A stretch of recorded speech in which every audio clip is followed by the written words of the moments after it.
The liquid culture. What's up, everybody? Mitchell Chirac here with another episode of Pinot Noir Wednesday here on the Liquid Culture. Thanks for being here with me today, guys. I don't know if you watched my wine tasting 101 video yesterday where I talked about Cabernet Sauvignon. In that video, it may have been a little bit obvious that I did not get much sleep the night before. So I'm in the studio here today, a little bit more of a pep in my step. And I'm, digging into a wine that I'm actually really excited about today, which is probably another reason that I've got a little bit more energy in today's video. I'm going to be tasting for the first time ever a bottle of wine that has come into my possession for a number of reasons. The wine we're tasting today, I'll just go ahead and show it to you guys, but it is a bottle of 2016 Pinot Noir from Chacra, Bodegas Chacra, in Patagonia, Argentina. Now, first time I saw this wine was in the Psalm 3 film when Dustin Wilson did his, kind of now famous Pinot Noir blind tasting in New York. But when I was in Argentina and in Chile, I really started to become familiar with the wines of the Patagonia. Patagonia is really interesting sub-region or region in both Argentina and Chile. So I'm sure a lot of you are familiar with the Patagonia clothing brand.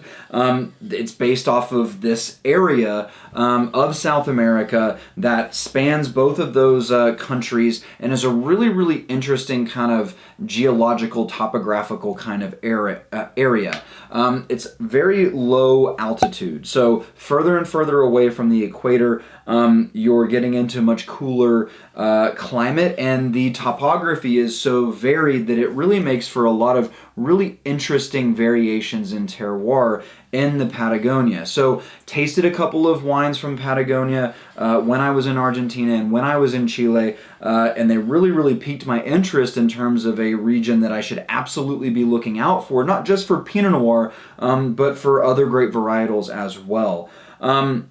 So I've had this bottle for a little bit, guys, and I wanted to make sure that it wasn't a bottle that I just popped and drank on my own. I wanted to make sure that I saved it for something special, and I think that sharing it with you guys here on the Liquid Culture is something that's very special to me, so I'm very excited to get into it today. You'll see I've already poured some of it into the glass here. I wanted to give it a little bit of aeration to make sure that it was really showing, kind of as good as it possibly can, or at least giving it a better expression as opposed to just popping and pouring it. So this is the bottling of Bodegas Chacra, which is Cincuenta y Cinco, which is 55. So the reason they named it that is because the vines for this bottle of Pinot Noir were actually planted in 1955.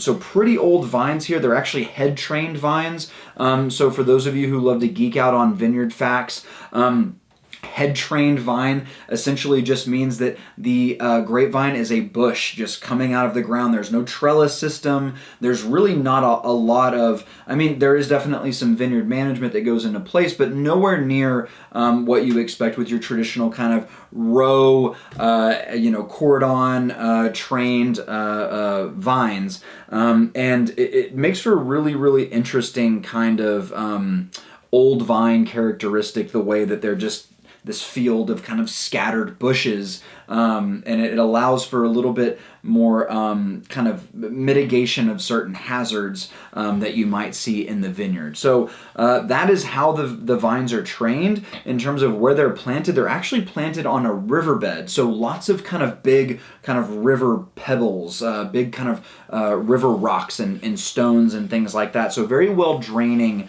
kind of soils there for this Pinot Noir. The grapes are hand harvested and fermented whole cluster, which means they leave the stems intact in order to give it a little bit more, a little bit more tannin, you get a little bit more kind of phenolic character out of the stems, but you also get a slight kind of herbal, sometimes vegetal kind of sensation in the flavors and aromas as well. It's a low temperature fermentation, low temperature terroir. So as we've mentioned before, Pinot Noir loves cool climates, and they absolutely ferment it at low temperatures as well to try and keep any sort of volatile things from jumping into the wine. You get a nice slow steady fermentation to keep a really nice and elegant expression of Pinot Noir. Last bit, they are organic and biodynamic in their vineyards, so this is definitely considered in that vein. I would say probably in the natural wine kind of vein, but certainly in the organic and biodynamic side of things. And then as far as aging is concerned, only 20% new oak was used on this wine. Let's take a peek at the color. As per usual here, guys, we're looking at a nice kind of pale, I would say this one's definitely more pale garnet. In the past, we've had all of our Pinots that are pale ruby, kind of getting close to garnet. This one definitely has a little bit more garnet going on with it. So let's check the nose out. Wow.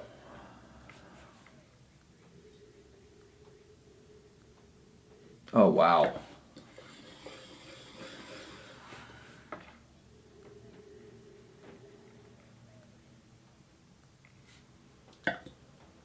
This wine on the nose has everything.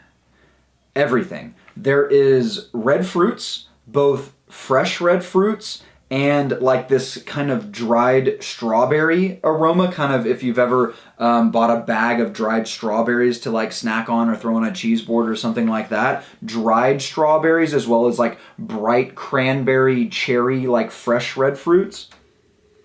There's a minerality to it that's really trying to like grab the lion's share of the aromas here. This kind of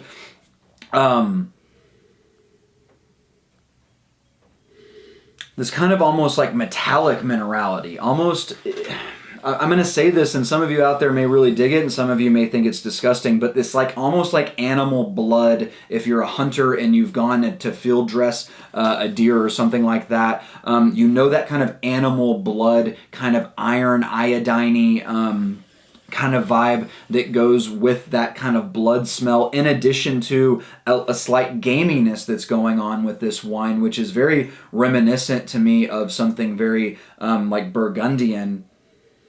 It's floral. There's like rose petals going on with it as well.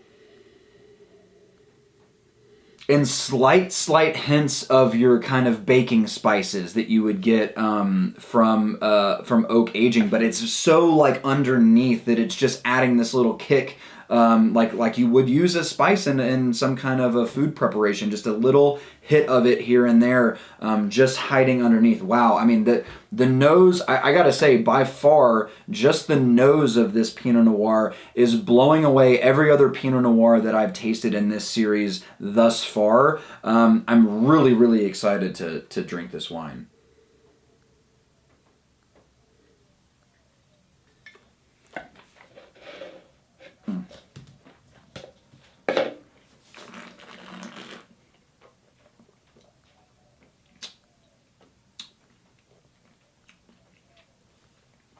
Wow.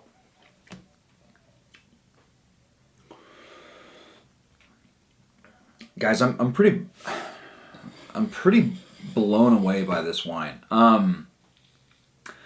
This is by no means a like a crazy expensive bottle of Pinot Noir, and it is a bottle of Pinot Noir that is coming from an area that is not really incredibly well known right now. It's not super old, 2016. But this may be one of the best expressions of Pinot Noir that I have ever tasted. In terms of, I've had some super old Burgundy that's like crazy and like blows your mind with the kind of earthy character and the subtleties and things like that with it. But in terms of just a run-of-the-mill, not super old Pinot Noir that you just unassumingly grab a bottle of at a very reasonable cost. This may be the best Pinot Noir in that kind of category that I've ever tasted. the palate it's very elegant on the palate, but it has this lasting finish, this lingering finish that is really, really exceptional. I mean, the flavors in this wine match the aromas. I mean, there's so much stuff going on. That dried strawberry is very, very prominent on the palate. There's a really great acidity without being overtly tart. There's just enough tannin to balance some of the acidity, and on the mid palate, very, very full of those red fruit flavors and that kind of minerality going on.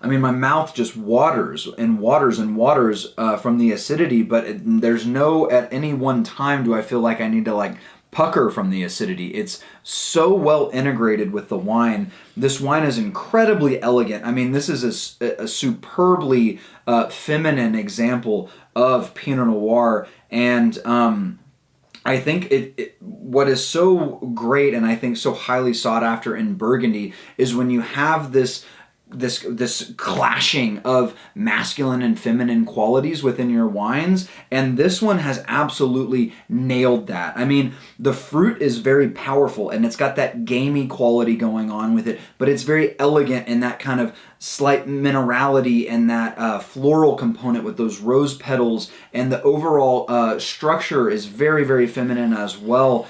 In terms of ageability, I don't really know how far this would age. I think that if you did, the longer you did age this wine, I think the more that kind of gamey earthiness would start to come out, and I think that that dried strawberry would continue to intensify, and I think that those fresh kind of rose petals would turn into almost like a funky kind of decaying rose, like a vase of roses that was left on the table for, you know, maybe 2 weeks too long. Maybe you forgot to throw them out before you went on vacation. I think that that's what it can turn into. But right now, guys, this wine is drinking spectacularly. If you can find a bottle of this 2016 Chacra Cincuenta y Cinco Pinot Noir from Patagonia, Argentina, I would highly, highly, highly recommend this bottle of wine right here. Food pairing.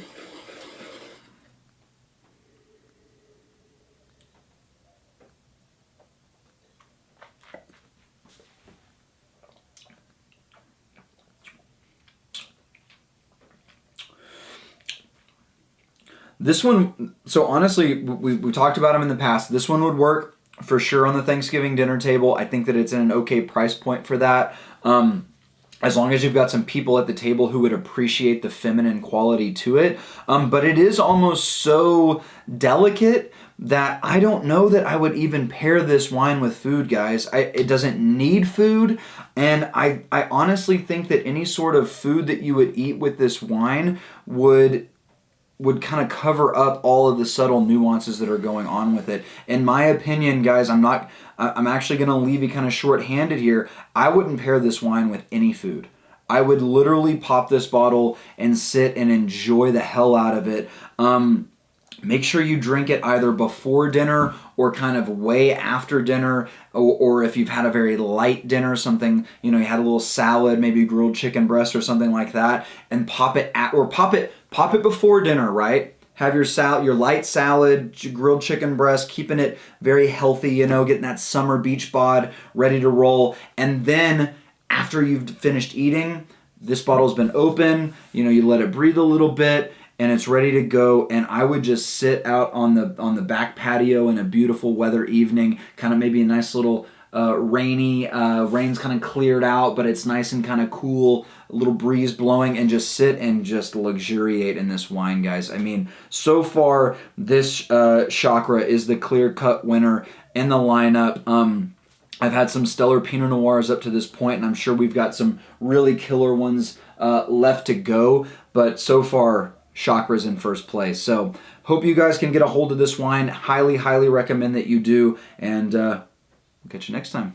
Later.